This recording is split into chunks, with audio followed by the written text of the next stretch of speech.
Et salut tout le monde, c'est Uju, j'espère que vous allez bien et si ça ne va pas, ne vous inquiétez pas, ça finira par aller mieux.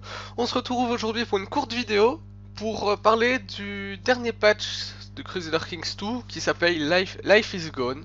Euh, non, Life Goes On, pas qui on pourrait traduire par la vie continue et pas la vie est partie. Euh, et donc c'est un tout petit patch mais qui rajoute une nouvelle feature assez importante et qui va jouer sur le jeu et sur la patience par exemple entre deux guerres et même pendant une guerre il y aura plus de choses à gérer donc plus de complications. Donc c'est l'arrivée des plagues comme on dit donc c'est les comment dire c'est l'épidémie voilà c'est ça c'est des grandes épidémies des grandes contagions de maladies dont ça vous fait penser à Plague NC pour certains. Donc c'est les maladies, la variole et tout ça, qui se déclarent parfois dans les villes, mais on n'avait aucun contrôle. Et qui entraîne également des morts inévitables.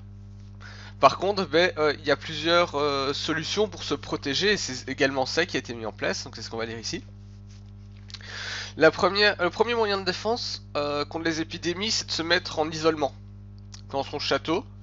C'est un peu comme le fait de se cacher. Donc avant, on avait la fonction de se cacher quand on était quand on était menacé ou qu'on avait un enfant menacé. Et ben maintenant, comment dire, le moyen de se protéger de ça, c'est de se mettre en isolement. Ici, donc c'est que le jeune, c'est l'isolation. C'est la même chose que se cacher, sauf qu'ici, c'est la cour entière qui va dans le château ou dans la capitale, selon ce qu'on veut. Ça permet d'empêcher l'épidémie, donc la maladie, d'arriver dans le château, à condition qu'il n'y ait pas quelqu'un de contaminé déjà dans le château. Parce que si on se met en isolement avec une personne contaminée, ça contamine tout le monde. Logique. Et pendant qu'on est en isolement, euh, il y a des événements uniques, comme des conflits interpersonnels. Attendez, parce que j'ai mon petit copion. Mince, j'ai plus mon copion. C'est bon, je vais l'avoir dans 2 secondes. Donc, les conflits interpersonnels, les liaisons, ou des conflits de liaison, des personnes qui sont en colère à l'extérieur du château qui veulent rentrer, parce que ils ont peur de se faire contaminer eux aussi. Euh, des pénuries alimentaires, donc c'est normal. Des assassinats, et même du cannibalisme. Bah oui, les gens en isolement ont faim, donc ils vont se manger les uns les autres. Hop hop hop, on est où? Alors, donc voilà, c'est le premier moyen de défense, donc c'est l'isolement. Ensuite, le moyen de défense suivant, c'est la construction d'hôpitaux, qui se fait dans la même fenêtre que les forts ou les traits de port, c'est-à-dire les zones de commerce.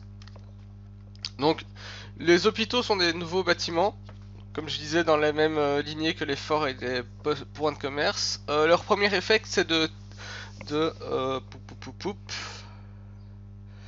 c'est de réduire le risque d'épidémie qu'une épidémie éclate dans la province. Donc si par exemple vous construisez un hôpital dans votre capitale, il y a moins de chances que votre capitale soit touchée par une épidémie.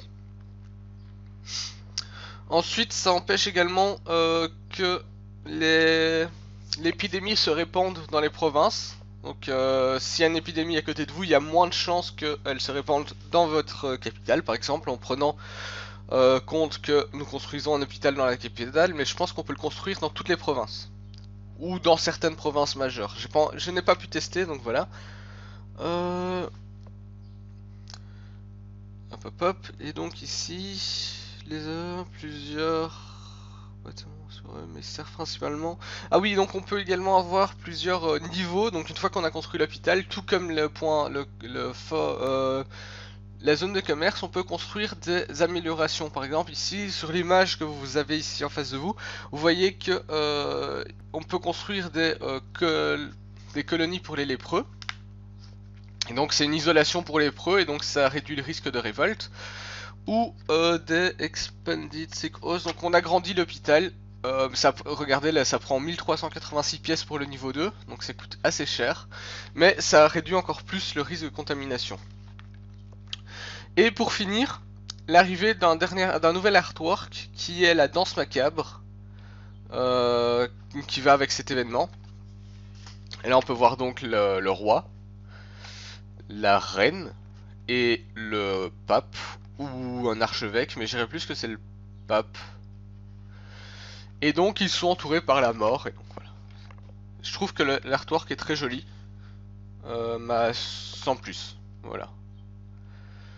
Donc bah on a déjà fini.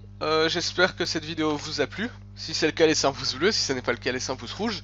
Si vous voulez que je fasse d'autres analyses de patch, enfin d'autres traductions de patch, parce que souvent elles sont en anglais, et qu'on en parle un peu, dites-le. Parce que moi ça me fait plaisir, c'est pas une vidéo qui prend longtemps à tourner, c'est pour ça que je me permets de le faire d'ailleurs. Donc, si vous en voulez plus, les prochaines mises à jour, les prochains patchs, les prochains DLC, qu'on fasse des analyses ensemble, je le ferai. Voilà.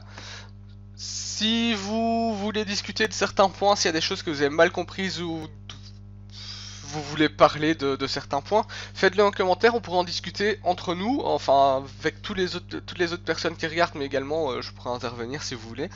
Et ben ça, c'est bon, voilà. Du coup, pensez également à vous abonner pour ne pas manquer la série sur Crusader Kings qui se poursuit.